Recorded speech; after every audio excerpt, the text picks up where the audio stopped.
धर्मासाठी लढले, ना जातीसाठी लढले, ना धर्मासाठी लढले. शूर भारतीय वीर फक्त देशासाठी लढले, शूर भारतीय वीर फक्त देशासाठी लढले.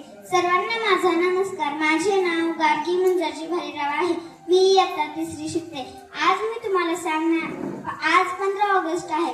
15 ऑगस्ट 1947 रोजी आपला भारत देश इंग्रजांच्या गुलामगिरीतून मुक्त झाला. आपल्या भारत देशाला स्वातंत्र्य मिळवून देण्यासाठी अनेक शूरवीरांनी आपल्या प्राणाचे बलिदान दिले. त्या सर्वांना माझा कोटी कोटी प्रणाम. स्वातंत्र्य दिन हा आपल्या भारताचा राष्ट्रीय सण आहे.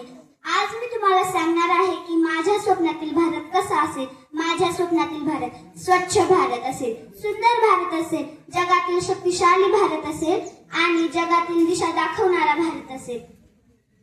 माझ्या भारतातील प्रत्येक मूल शाळेत जाईल, शिकेल, मोठे मोठे स्वप्ने पाहिल. माझ्या भारतातील प्रत्येक गाव हिरवेगार असेल, नद्या स्वच्छ असतील आणि आकाशात अभिमानाने तिरंगा फडकत असेल. माझ्या भारतातील प्रत्येक नागरिक प्रामाणिकपणे काम करत असेल. मित्रांनो, भारताचे भविष्य कोण? आपण. भारताला महान कोण बनवणार? आपण. देशासाठी आपण काय म्हणणार? भारत माता की